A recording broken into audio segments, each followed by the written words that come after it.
rocking it. This is awesome. We got Jamal already talking to Sylvia. Nice. That's great.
I can tell you stories.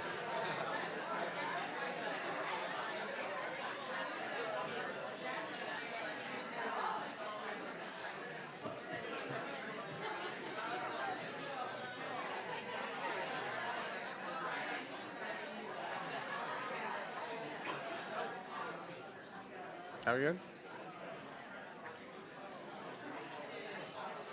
Okay.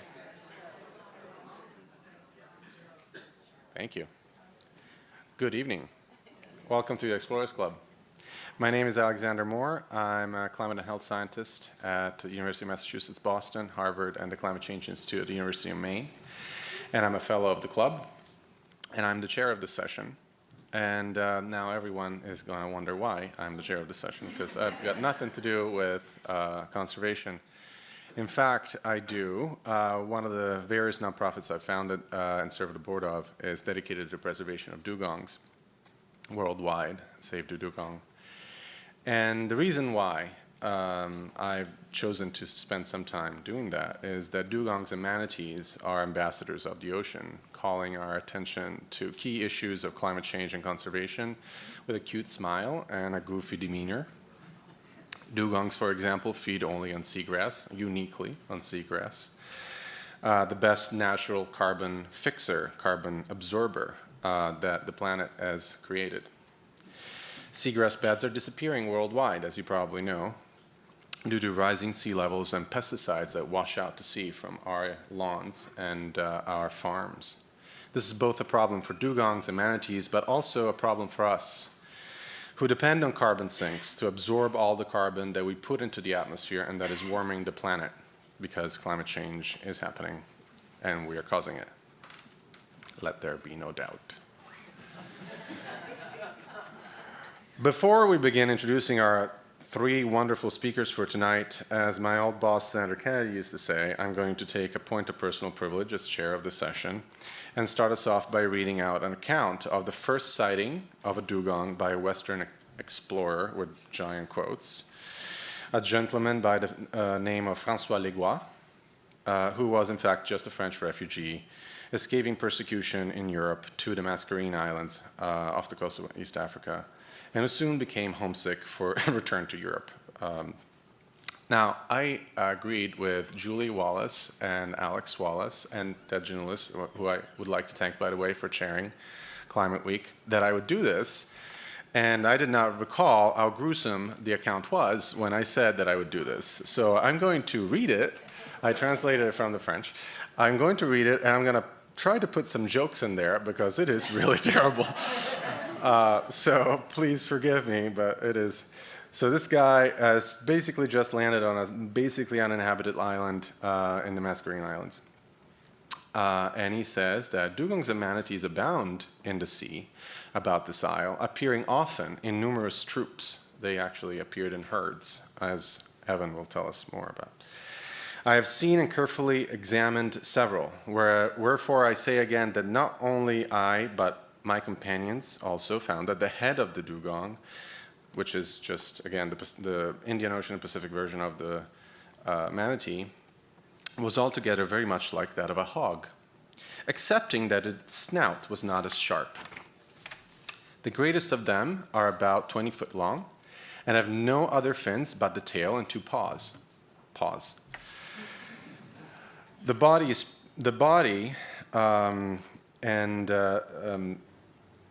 pretty big down the middle, and the tail is like that of whales when it's lying on its belly, which is the only difference between a dugong and a manatee. Manatee has a paddle, and dugongs have a outward difference, that is. The blood of this creature is hot, and here is where it gets gruesome. Its skin is black, very rough and hard, with some hairs, but so few they're hardly perceptible. Its eyes are small, and it has two holes, which it opens and shuts, and for that reason, they may be called gills. They're not gills, they're their ears. But this guy actually thinks this is a fish.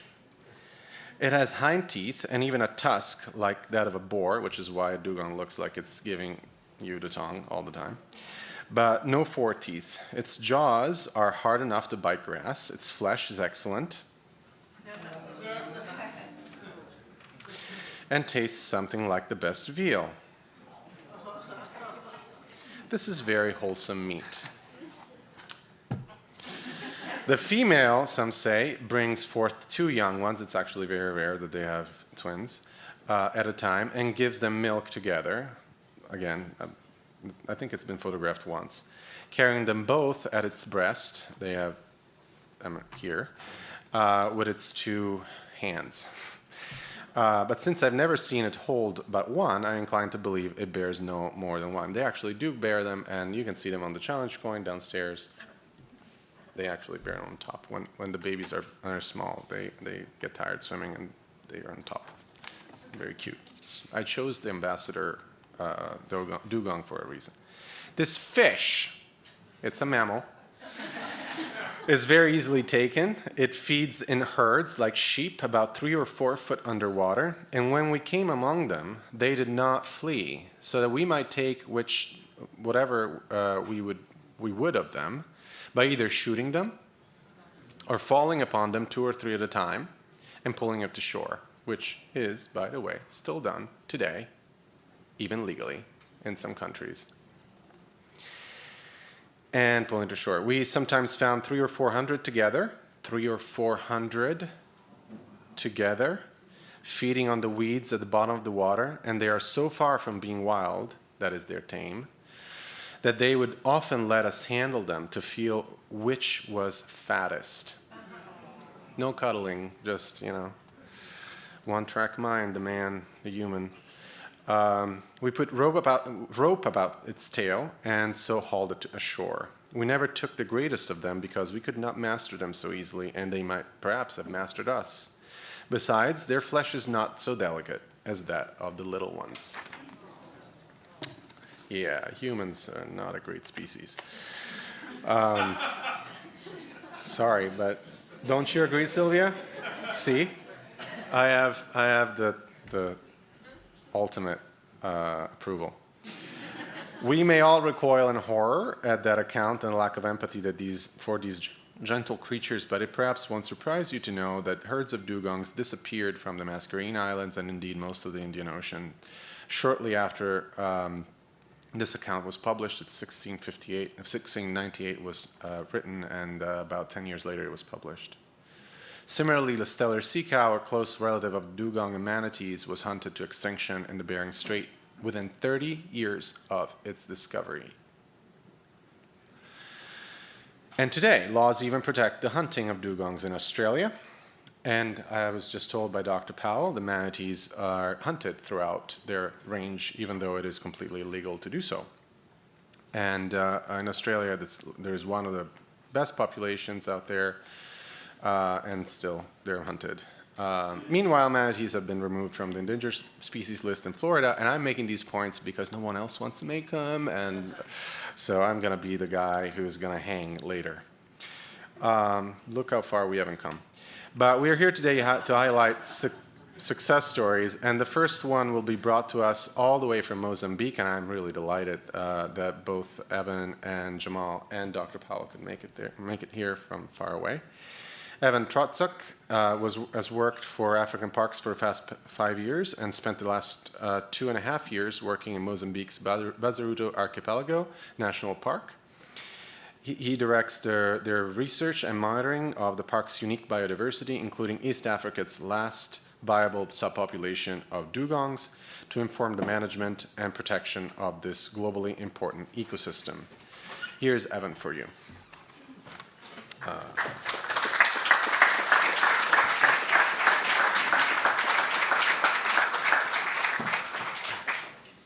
Good afternoon. Cool. Yeah, good afternoon.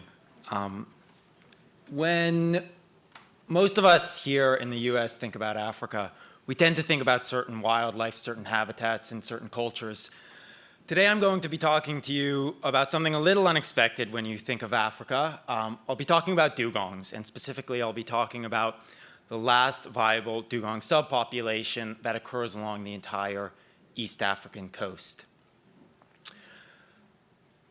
It's important for me personally to note that I'm here presenting to you all. I've got 100+ colleagues over in Mozambique who have been working in tough conditions. I was the lucky one who happened to come out here. Everything I'm about to share with you, all the success that we've had, has really been a collaborative effort. I'm just speaking for a fantastic team who are committed to protecting this species and the habitats that it depends on.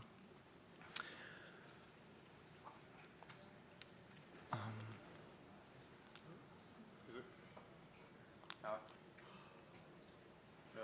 Remote? Thanks. One, just try again? There we go. Cool. Cool. So because I'm with an American audience, I'll give you guys some background about dugongs. I'm sure you're much more familiar with manatees. Dugongs occur throughout the Indian and Western Pacific Oceans. In northern Australia and the Persian or Arabian Gulf, they occur in relative abundance. So in Australia, we're talking tens of thousands, whereas Persian Gulf or Arabian Gulf, it's in the few thousands. Sorry. They do face threats, which are direct and indirect mortality, typically through fishing activity.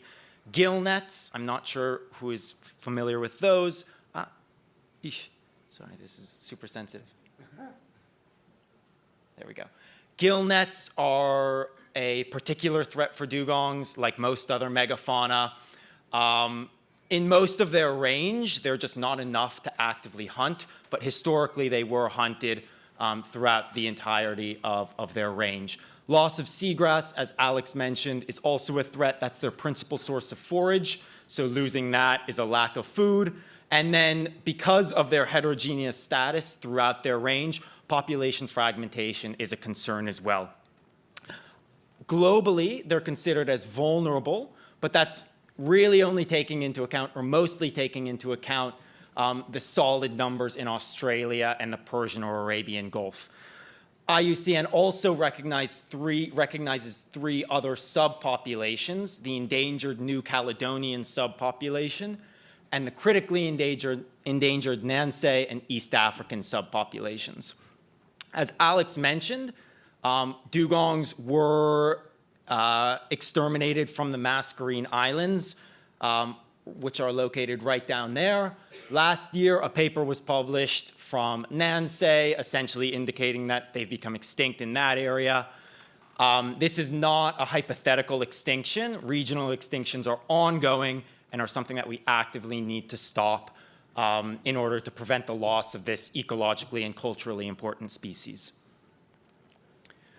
If we hone in on the East African subpopulation, we can kind of go over its trajectory over the past 8 decades.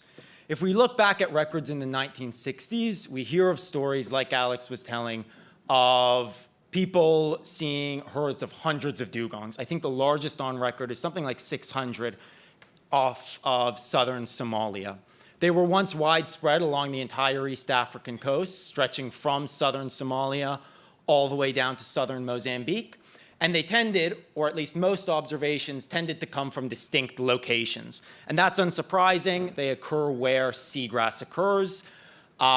These days, however, aerial surveys indicate that they've been exterminated from nearly all of those old historical hotspots. They no longer really occur in any significant abundance in Kenya, Tanzania, or the vast majority of Mozambique. This population is isolated from adjacent populations or nearby populations in the Red Sea, as well as along the coasts of some of those Western Indian Ocean islands like Madagascar, Comoros, or Seychelles.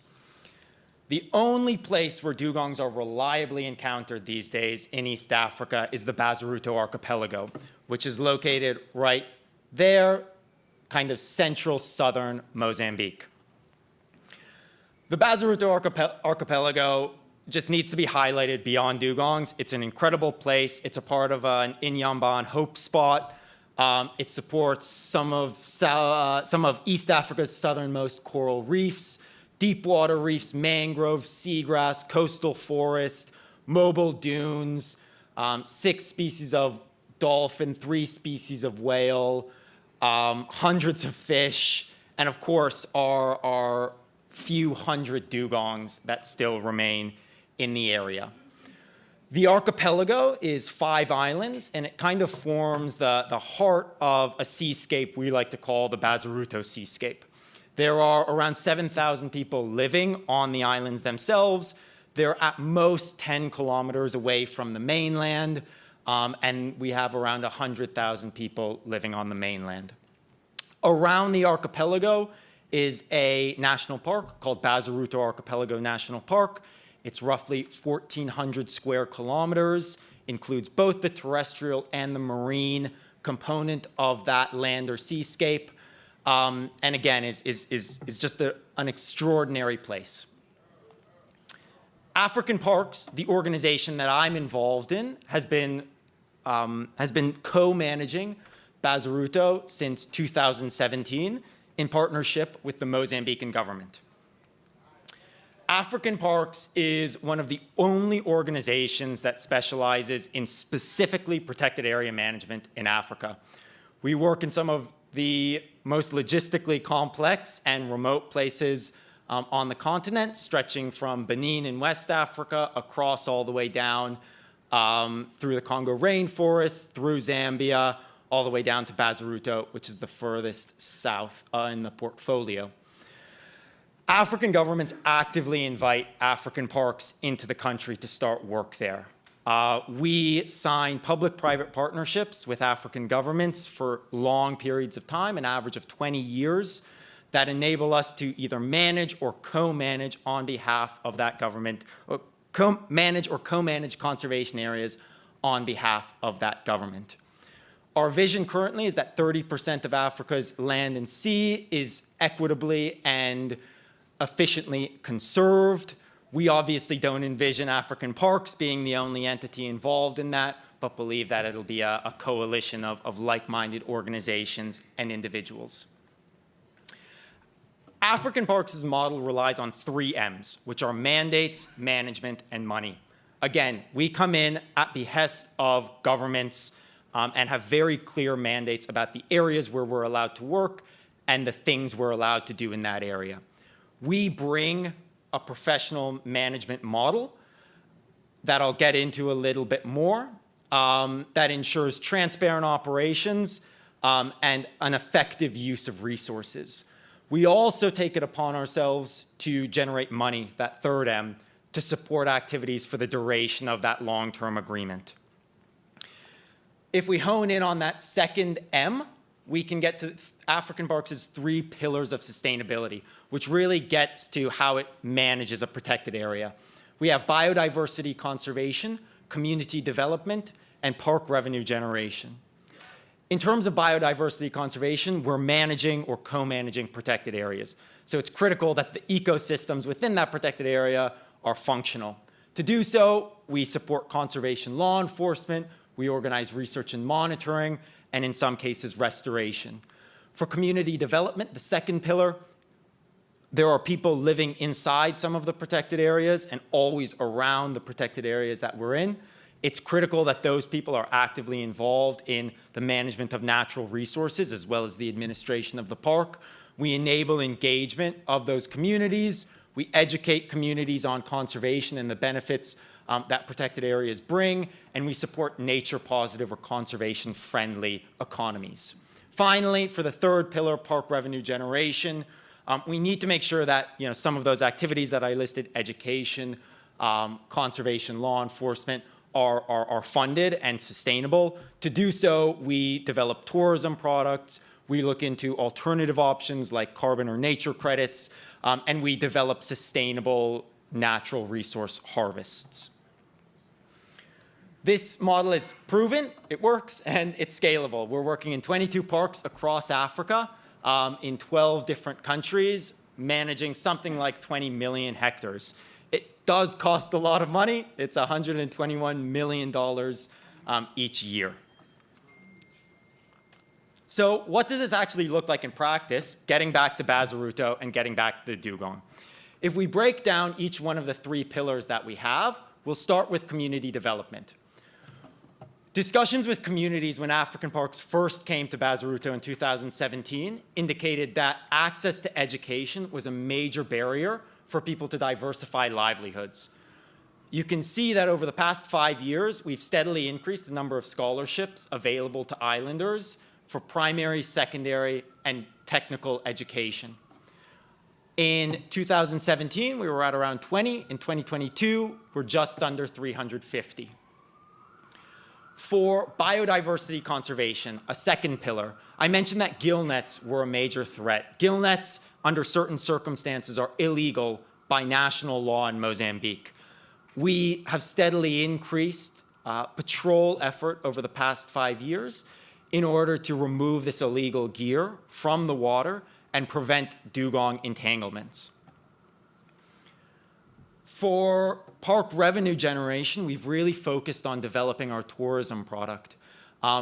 Just in the past year, we generated $500,000 in revenue, roughly tripling the revenue since African Parks started managing. Obviously, there was a dip in 2020 and 2021 due to COVID.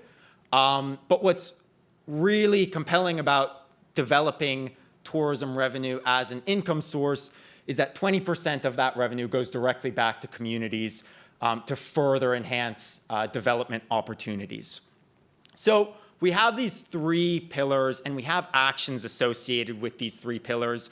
We seem to be doing these actions really well. What actually is their effect and how is that benefiting dugongs? Well, I'm really happy to say, because this is not insignificant, especially when you're talking about a population of only a few hundred animals. Since 2017, 0 dugongs have been recorded as poached throughout the region.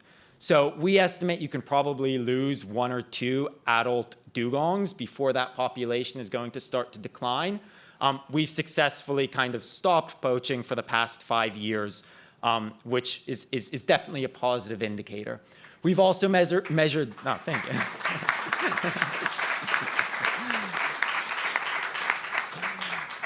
We've also measured stable seagrass extent, which is a great indicator for the amount of available forage. I mentioned that that's their principal source of food. Aerial surveys indicate reliable calf-adult ratios of around 10%. That's comparable to somewhere like Northern Australia. And we were really lucky in 2021 to see the largest herd on record since the 1960s. So we were flying aerial surveys and came across a herd of roughly 70 dugongs. This was unexpected, and everybody in the plane was completely ecstatic with the news. This, alongside some of that other information, is definitely a positive indicator about the trajectory of dugongs in and around Bazaruto. It is not an exaggeration to say that if this population becomes extinct, or if this population is eliminated from this particular area, it will be lost from the entirety of East Africa in the next 1 to 2 decades. This really is the stronghold for this animal, and we have seen good indications that it's holding on in the area, thanks to the work of African Parks as well as other organizations who are involved in the area. So the work isn't done. We keep on going. There's always more to do. Our key next steps are making sure that the entirety of dugong habitat is protected. Dugongs occur outside of the park as well. They're very mobile animals, and obviously MPAs aren't fenced. We need to work to make sure that that surrounding area is formally protected in order to kind of kickstart some conservation initiatives in that region. We need to continue engaging with artisanal fisheries in the area. These are the people really interacting with dugongs and occasionally responsible for their mortality. So we really need to make sure that we minimize unnatural mortality as much as possible without jeopardizing food security, which is a really basic need in this part of the world, or economic livelihoods. And finally, we need to ensure the financial sustainability of all the activities that we've been talking about. I mentioned that 500,000 revenue stream, and that's critical to support what we're doing. But we need to make sure, just given the state of dugongs elsewhere along the coast, that this population can hold on well beyond AP's 20-year mandate. Thank you very much, and I hope you enjoyed.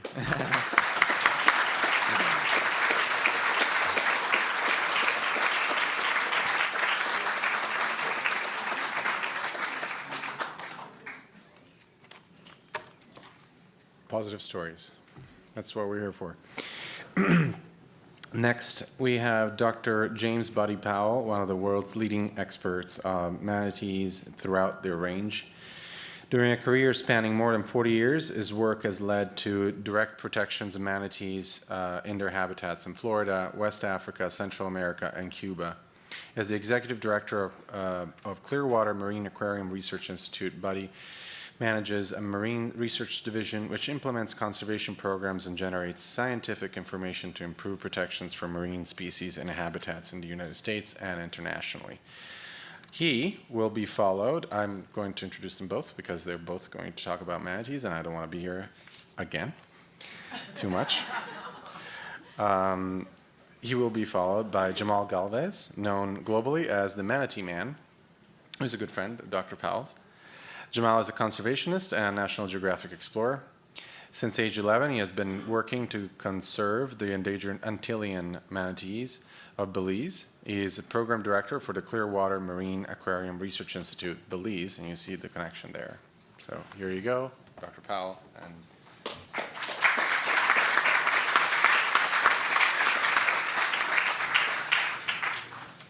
Well, first off, I just want to say thank you for the privilege of being here this evening and talking to you. And So Jamal and myself, we've got quite a few slides to go through because I'm going to give you a little bit of background on the biology, conservation of manatees that will also then lead into our very interesting, interconnected personal stories. So I started my career off as a young teen in Crystal River. Have any of you ever been to Crystal River? Yeah. So back in the day, people didn't even know manatees were there. People would come to Crystal River to go fishing and recreate on the river. And this is me as a young teen. I want you to note here, young teen. Okay, so I would spend most of my time over the water or under the water. And as a little kid, my grandma, who is this matronly woman who used to I'd row her all around the river. When she passed away, she said to my parents, "Buy Buddy a boat with a motor on it." Little did I know that that changed my entire life. It changed the trajectory of my life because with that boat with a motor on it, I could get around the river, and I learned all the back waterways and so forth. And then one day I was out there, and I noticed this guy out on the river, and he didn't look like he belonged there. He didn't have a beer can or a fishing pole, and I just couldn't figure it out. He'd stand up in the boat with this umbrella, and as it turns out, he was a PhD candidate from Cornell University, and he was the very first to study manatees in the wild. And so he and I kind of took up this friendship, sort of. I don't really think he wanted to have this young teen sidekick. I think he wanted a personal guide and access to my boat that would take only 20 minutes to get down the river as compared to 3 hours in that little thing that he called a boat. And so it actually worked out quite well because it was a little town at that time, and I was very curious about all things wildlife and in the water, and there was no one there to answer my questions, but he was there, and so we did strike up this friendship. So back then in the 1960s, Crystal River was truly crystal, a lot of spring flow, and these photographs were taken out in the main part of the river. Those of you that have been there recently, you'll know that it's only right around the springs that the water is clear. So when Hartman, he was writing his PhD, but when he was writing his PhD, we both realized at the time that this was a very special place. So he tasked me with, "Buddy, we got to protect this place." And so in 1969, myself, with information written up by his name was Daniel Hartman, I'm sorry. And I took it to the county commission, and the county commission rejected this whole idea because they said it would have a negative economic impact on the community of Crystal River. Those of you that have been to Crystal River know that today it is the main driver of the economics of Crystal River, people coming to see the manatees by the hundreds of thousands. So also in the late 60s, he wrote an article for National Geographic. This was the first article about manatees for the layperson, had beautiful underwater photographs, and someone read these photographs. Read the article on some of these animals, in 1493, Christopher Columbus wrote, "Sighted 3 mermaids. They were not," he added, "as beautiful as had been painted."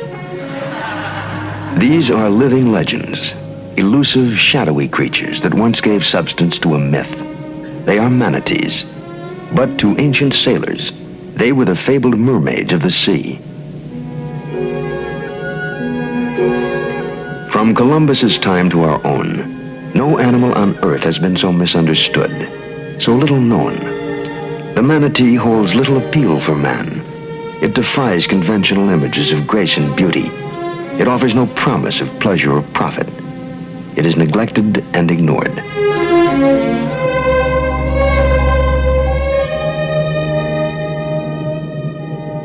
Now Captain Cousteau and his divers will seek out these forgotten mermaids in search of the reality behind the myth. So Cousteau got a hold of Hartman. Hartman said, "Get a hold of this kid, Buddy, in Crystal River, and he'll take you out to see manatees." And so Hartman and myself were advisors for Cousteau.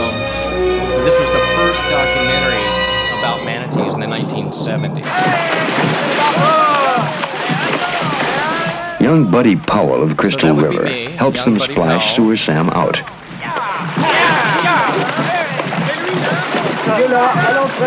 What we're trying to do is chase this manatee that they had brought up from Miami to be released. So they brought him in there to film, but he wouldn't leave. So they tried to chase him out of the springs, and eventually he did. As the manatee heads toward free and open water, he leaves behind a name belonging to captivity. Sam will never again be Sur Sam. At least one wild creature has been returned that's to the Hartman world where he belongs. in the back, and that's young Buddy Powell showing Captain Cousteau where to go.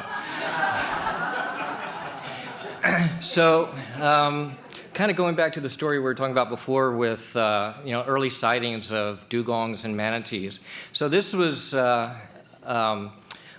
log out of Captain Admiral Columbus when he came to the New World. And the same sort of deal, as they said in the film, when he was going up the Rio de Oro, he saw 3 mermaids which came up very high out of the sea, but they weren't quite as beautiful as they had been painted in the face, though to some extent they were like a man in the face. Well, you can see how easy it is to confuse the two. And those of you that are wondering, it's the manatee is on the left.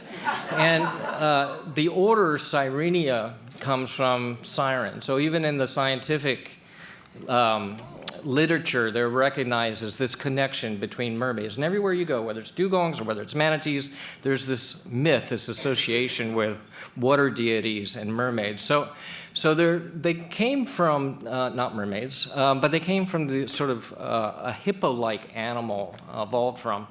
And so you had sort of an aquatic side and a terrestrial side. And dugongs and manatees share this very unusual group of animals that also includes elephants, aardvarks, and hyrax, or paniculae, ancient ungulates.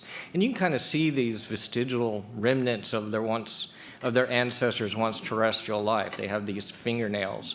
And if you look at their muzzle, it's kind of like an elephant's muzzle. It's prehensile. It can grab onto things. That one was grabbing onto somebody's shirt there. We already saw the range map for dugongs. There are 3 species of manatees. There's the West Indian manatee, which is found in Florida and the north coast of South America. That's 2 subspecies, the Florida manatee and the Antillean manatee, which is the one Jamal's going to talk about, the Amazonian manatee, and one that's in Africa. I went to Africa and studied African manatees for 10 years. They're very well adapted to their aquatic environment. They have this round tail that we talked about before that's very movable. It allows them to be able to move, in close quarters. They're not like strictly marine like a dugong, so they really need this ability to maneuver in very tight, shallow, and small spaces. They have excellent hearing. And they have some other very interesting characteristics as well that I'll talk about in a minute. Genetically, manatees are fairly diverse, with the exception of Florida, where they're kind of like a cheetah. We think there was a few animals that were a founder effect in Florida, but the rest of the Caribbean, they do have pretty diversified haplotypes. Only one haplotype in Florida. They're herbivores. They'll eat just about any kind of vegetation, whether it's mangroves or things growing on the bottom. This one's helping somebody mow their lawn. What's interesting is in Africa, unlike dugongs being strictly herbivores, they found that, and actually I saw it in Jamaica and in Africa, and a student of mine, a colleague of mine in Africa has found manatees eating fish, but also eating clams, and which is very interesting. And so they are what's called scrambled polygamy. It's kind of like a dog. When the dog comes in heat, the female's followed by a group of males. She's secreting hormones in the water. They're like heat-seeking missiles. They can detect these hormones in the water. And they'll grow a mating herd of 20 animals, and those males will follow that female around for a couple of weeks. Ladies, I don't know how you feel about 20 guys following you around everywhere you go, but this female said, I've had it. I'm beating myself to get away from these guys. And that's what you're seeing here. So they generally have 1 young at a time. Gestation is about 13 months. About 5% of the time they'll have twins. Just like dugongs, they're mammals, of course. So they have warm blood, they secrete milk. The nibbles are located in the axilla of the flippers. So this is a calf nursing, latched on essentially. The calf will stay with the mom 1.5 or 2 years. I think this guy's about ready to go to college. And so what will happen is that the mom will ditch the calf, depending on what it is. Like if she's in a spring during the winter and towards the end of the winter, she'll leave, and the calf will go, "Mom, mom," and then she'll then cycle back in to reproduction. And so they have a calf about every 2.5 years. What's been discovered lately is they have these little sparse hairs all over their body. And these hairs are like cat whiskers. They have nerves attached to them, so they're very sensitive. So we think that these hairs sort of act like a lateral line in a fish, that they can detect, very slight vibrations in the water. And we kind of know this when you'll sort of touch them. And they, even before you touch them in the water, they'll sort of sometimes move away. And this is a biologist tormenting a manatee by just tickling one little of those hairs. So you can see just how sensitive they are.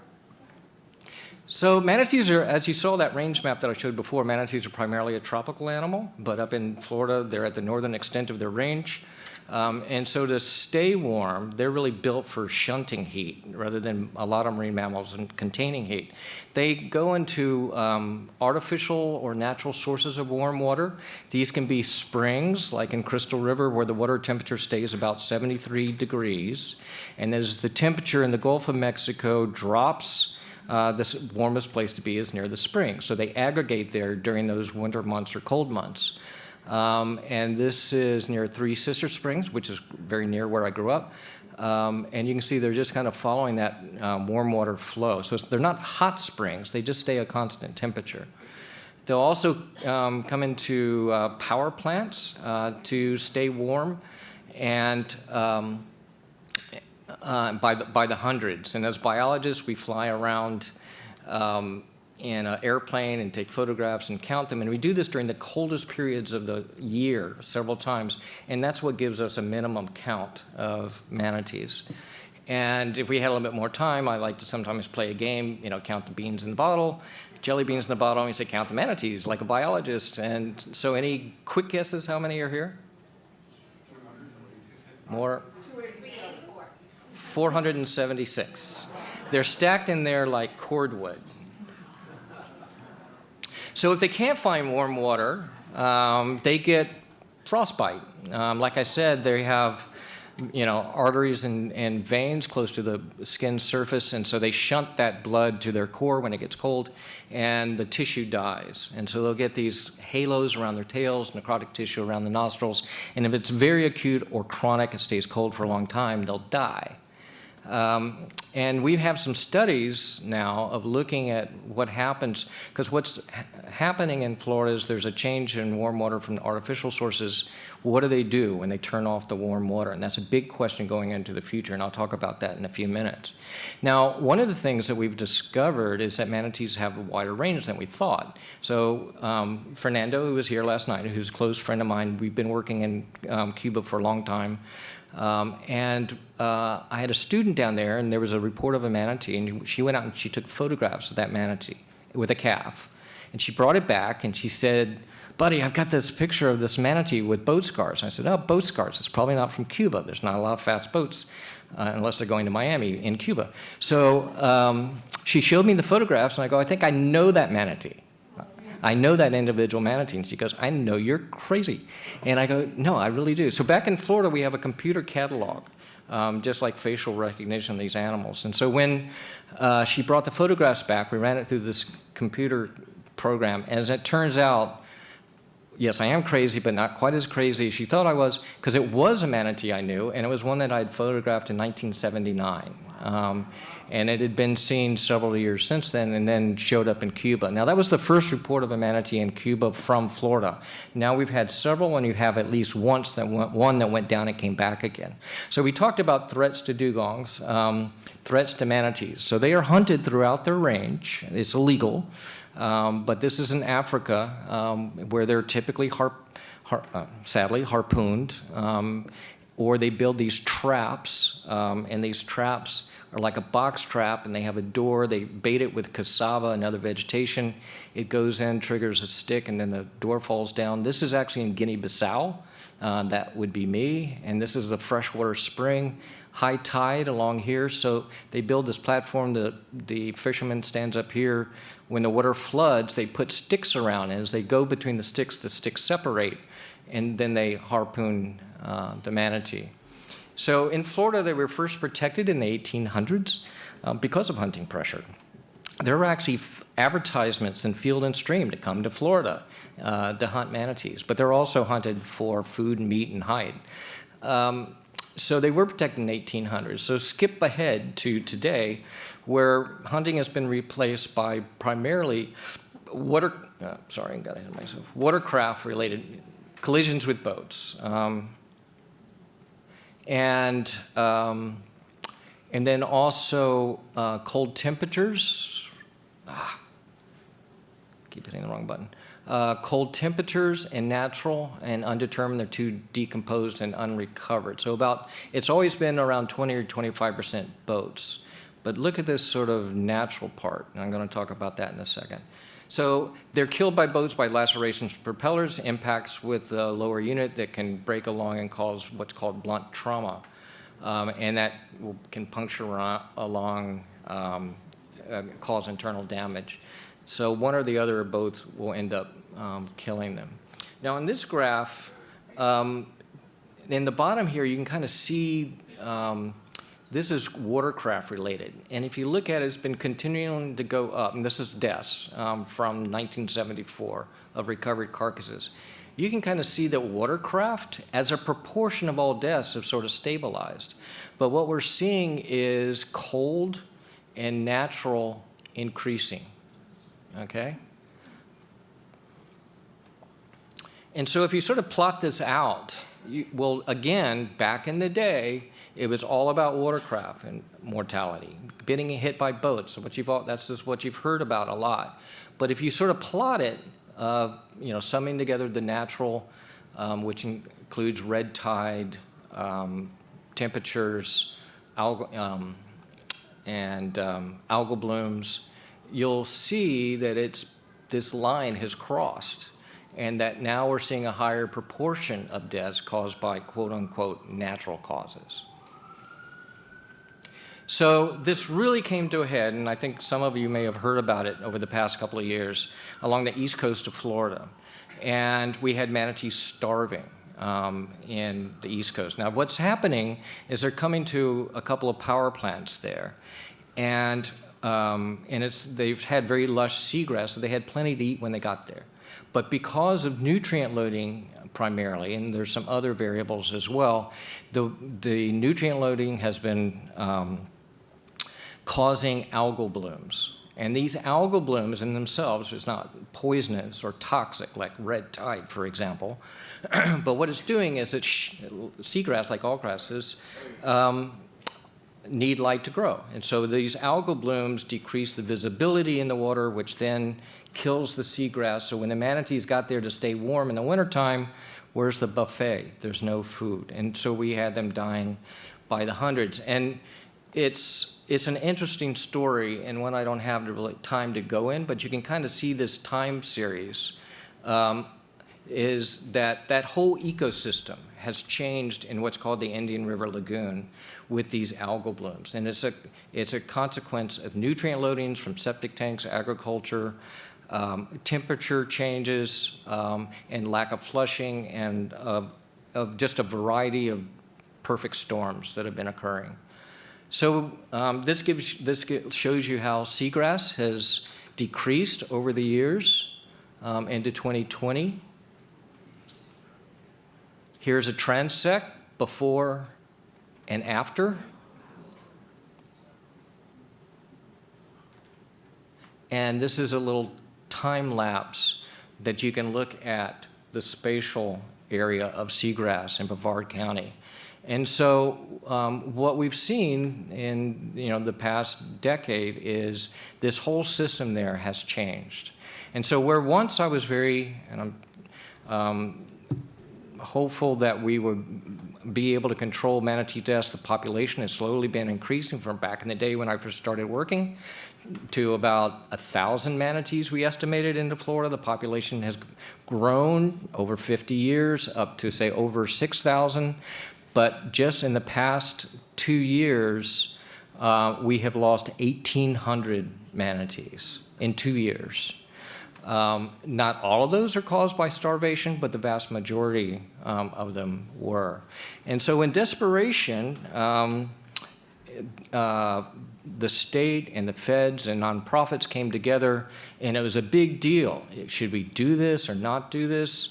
Are we solving a problem but creating another one? We began feeding manatees in this area. And it seems to have helped that we actually have been seeing manatee this last year after they've been feeding. We didn't have the mortality and we didn't have the rescues as we've had before. So it did seem to help and seem to work. There's also lots of projects going on, like we heard last night, with clams and oysters and other things, because you can't just go out and start planting seagrass again because you haven't changed the conditions that kill the seagrass in the first place. You're wasting your time. So it's a very complex issue that needs to be solved with the beneficiary of manatees. So on a very hopeful note, this would be me back in the 60s, putting forward this proposal for a refuge in Crystal River. Well, today I'm happy to say that Crystal River is a National Wildlife Refuge for specifically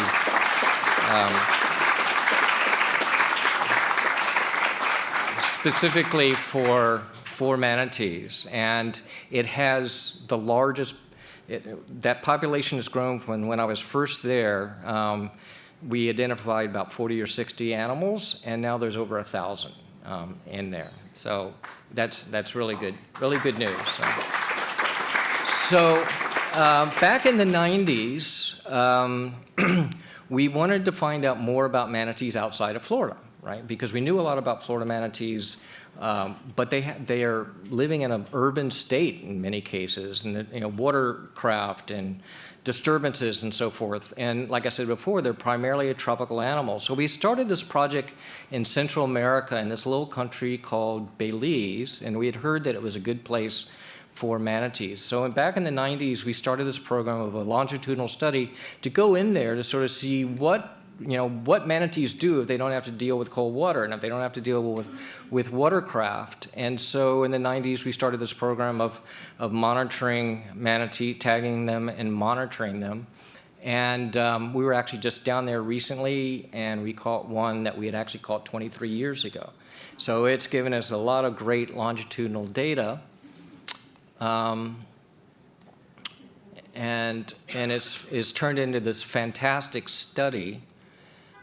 And when we first started in the 1990s, we had an international crew there, and then this little scrawny guy kind of showed up, and I wouldn't let him on the boat because he was too small. But he just kept showing up. And then one year we got back, and he was no longer this little scrawny kid. He was this young, strapping young guy. And so we invited him on as a volunteer. And like I got started in my teens, this young guy, who happens to be that not quite so young guy, has continued the cause since then. And he started out as a volunteer, then as an employee, and I'll let Jamal tell the rest of the story.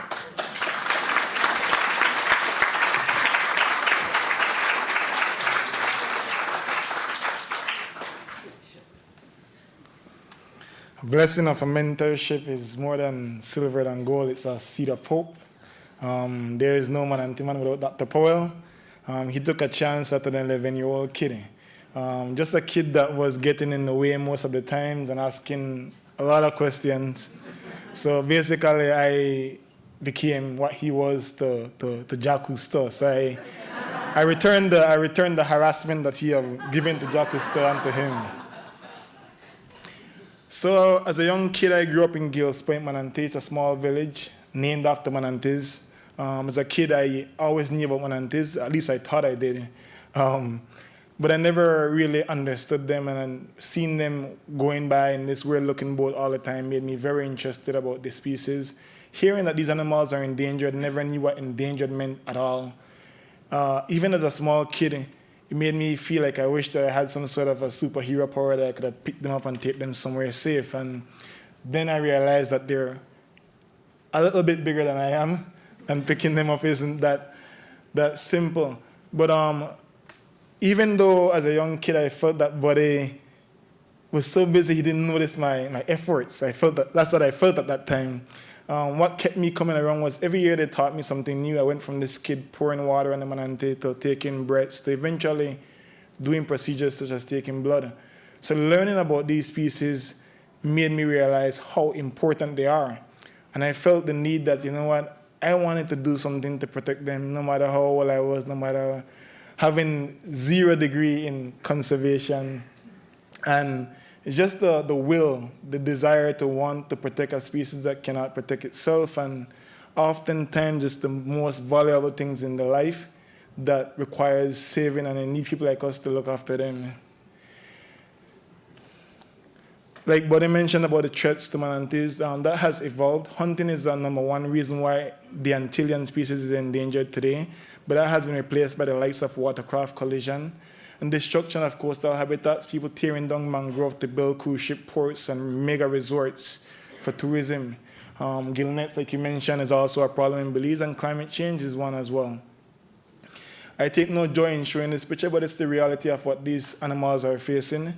We've seen a constant increase in the amount of manatees that are being killed, specifically starting since the year 2015, except for these 2 years. In 2016, we had a specific grant under the Conservation Leadership Program that addressed a specific area that has a hotspot for manatee deaths.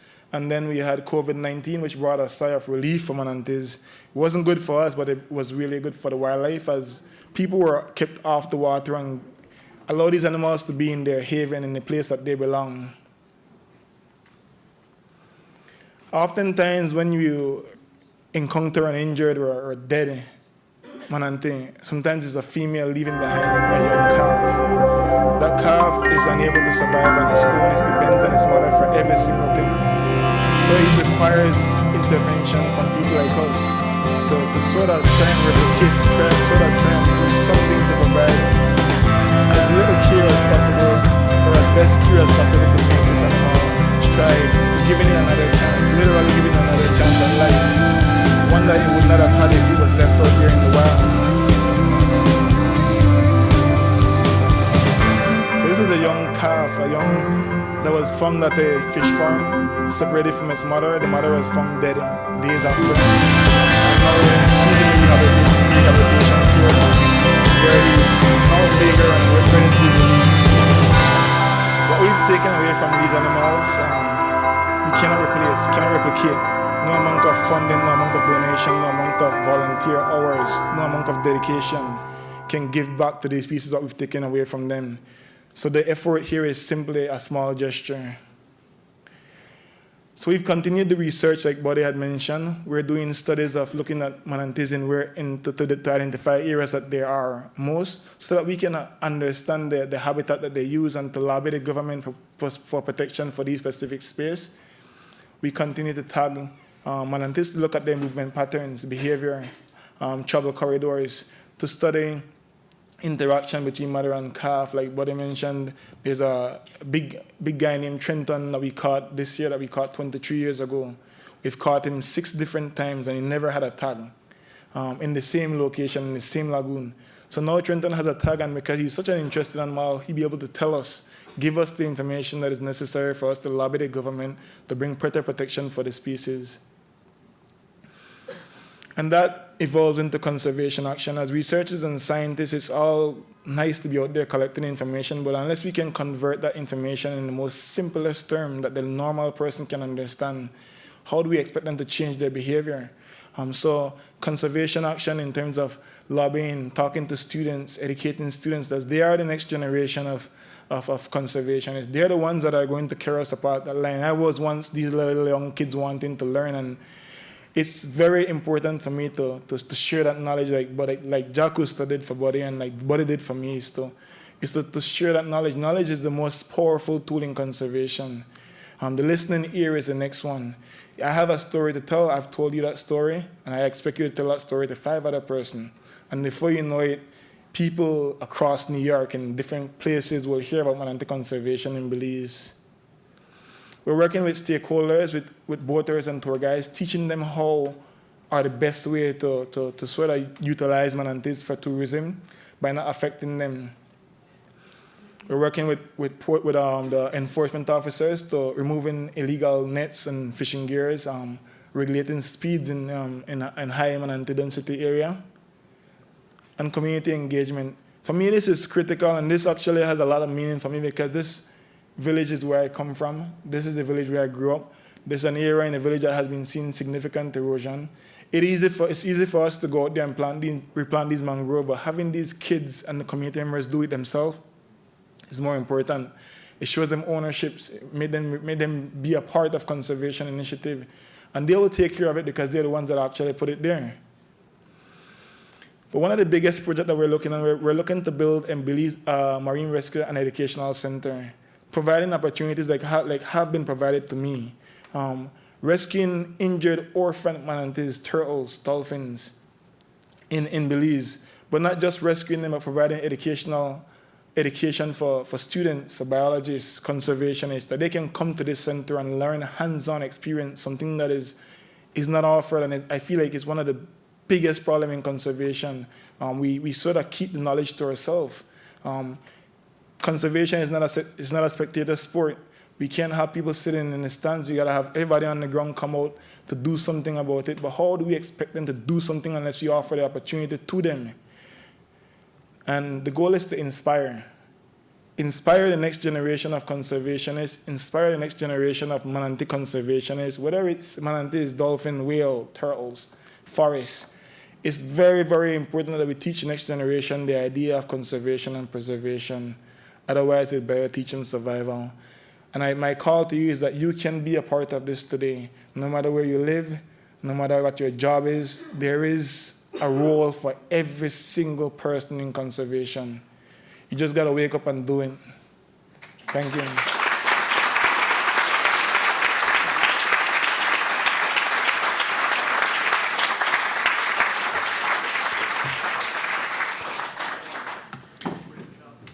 Okay.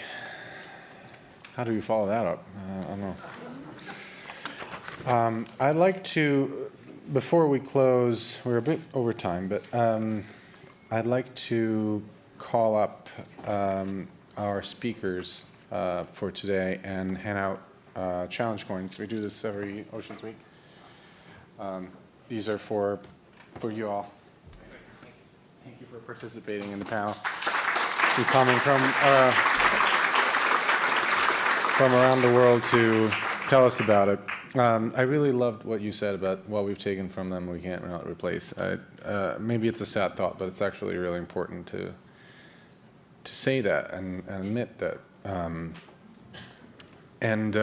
You know, sometimes the main challenge is that it's very hard to make people empathize with animals. All of us here are in the choir. We all care, but most people don't care. And that's sad. And the way to do that sometimes is to motivate them to see their own self-interest in conservation. And the things that we're doing to manatees are actually changing the environment for us as well. I'm an environmental health scientist. I can tell you all the things that have been discussed today that have changed the water ecosystem and land ecosystems, the ocean ecosystem, are actually affecting our health, will affect our health in the future. So if you don't care about animals, you can care about yourself, and perhaps that's a good way to think about it in the future. Next, we will close, and I won't talk anymore, by viewing a special screening of a film documentary called Humanity, produced for us here for Oceans Week, following club member Damien Leloup. I promised I would not pronounce his last name incorrectly, and I did. Following club member Damien Leloup and his bond with manatees, featuring Dr. Sylvia Earle and Dr. Buddy Powell. Joining us tonight here are the director, Ricky Rhodes. I have a giant light in my eyes, so you're over there, okay? Please stand.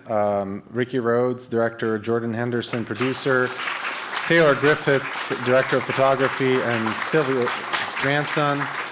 And they all produced the movie, and they're looking for partners because they're going to screen this in the fall, if I'm correct. So come find them later on, and here is Humanity. Thank you for coming.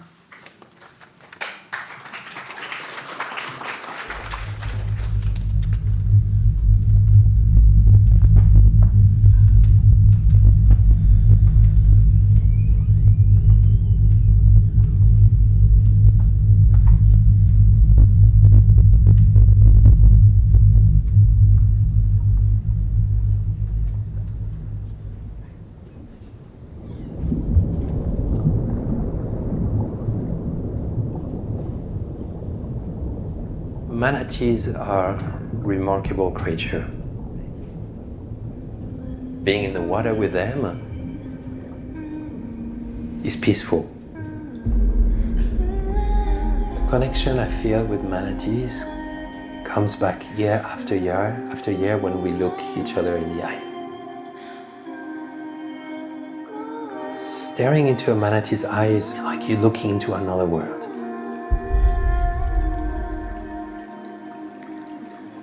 The second that they feel the contact with your skin, they know you're not an enemy, and then you become best friend. Yeah, it hurts sometimes to have so much pleasure and realize that, that we're hurting them more than we give them pleasure. Yeah.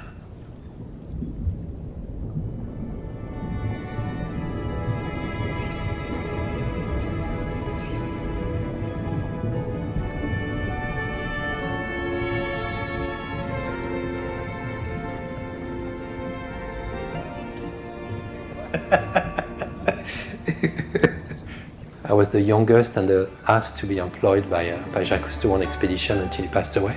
One day when they called me and said, hey, do you want to go on board Calypso in Vietnam? The oceanographic vessel that would sail across the world and take incredible people to discover incredible things. He came here in Crystal River in the Three Sisters Springs just behind me, and I came to Florida hoping to see manatees. One of my first encounters, this mother manatee swam by with a calf, and you could tell the calf wanted to play with me, but the mother wanted to check me out first. And all it took was to extend my hand. This was then she decided she could move to the side and let her calf come to me.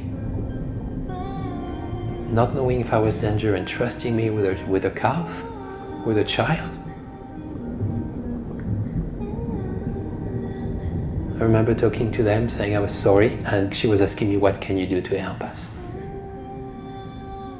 And that triggered something in me, and I've come back every single year since then to do whatever I could to help the manatees.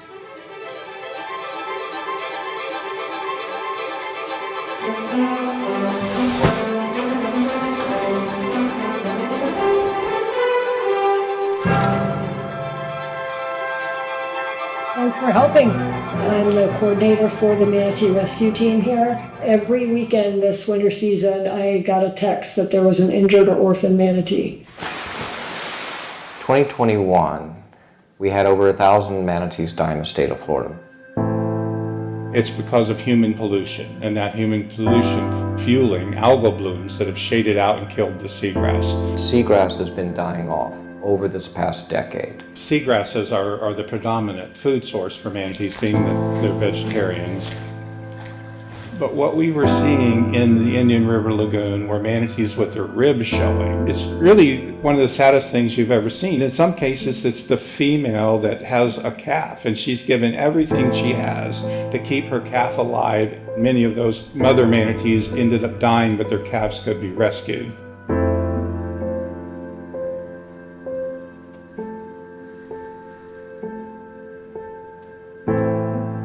You're looking at 25% of the entire manatee population dying because of human activities.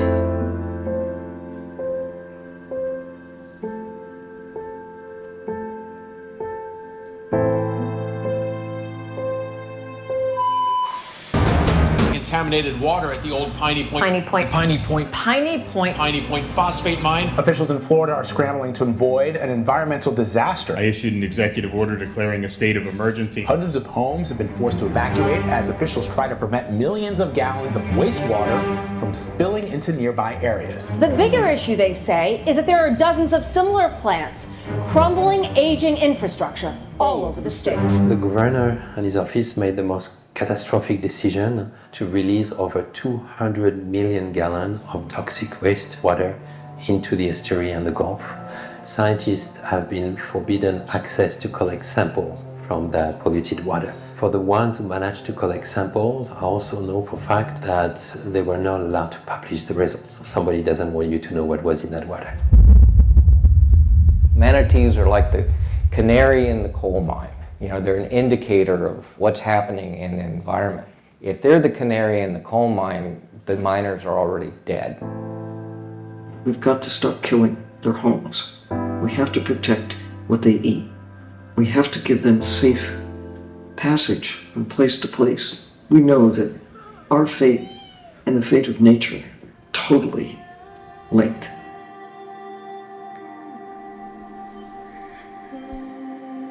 I see manatees as beacons of hope.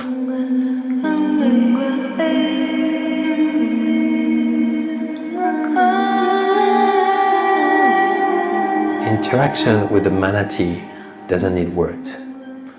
Everything is so expressive. They all have different ways to interact and they all have different personalities. And when they start blinking like that in a friendly way, like when you pet an animal and it's like, ooh, I'm purring, that's when I know they're going to stay and interact. And that's communication. I will continue coming back. I will continue helping whatever way I can, but I also would like to invite everybody to join on the journey to better understand the manatees, to protect them, to have manatees part of your life.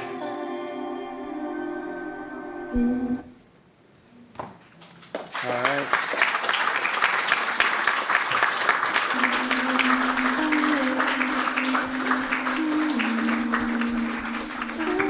Thank you, guys. I want to end by thanking the staff. Can we go and swim with the manatees now? Whoops. There you go. I want to end by thanking the staff, without whom nothing would be possible here. Alex Serrano and Luis Muga are in the back and are helping us.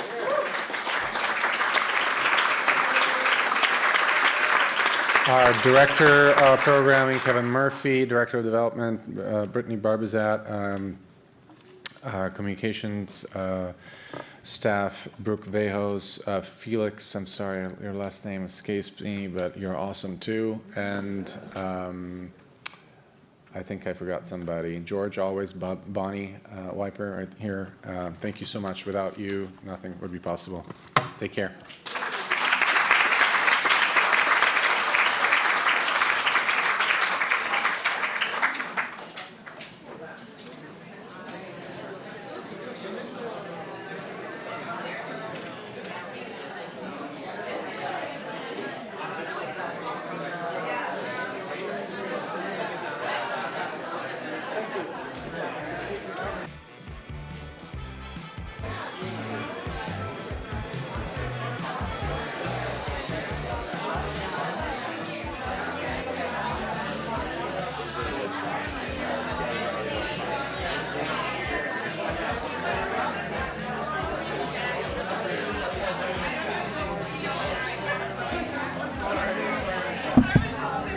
Hello, everybody. If you are here for Bahamas Night, in about 10 or 15 minutes, we are going to take you all out on the street because we are doing a live performance with our Junkanoo band down Park Avenue.